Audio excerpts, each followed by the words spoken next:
Let's talk about some changes to the cases function. First, what we're going to do is we're going to open up a case, and I'm going to go into edit mode.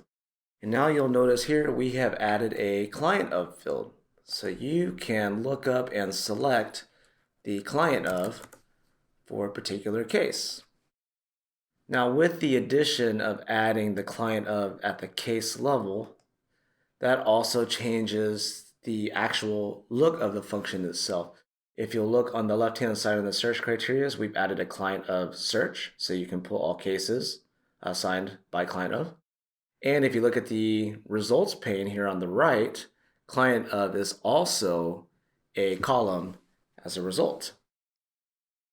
Now, this also does affect the calculation of client of commissions. If the case has a client of specified, commissions will be based upon whoever that client of is at the case level.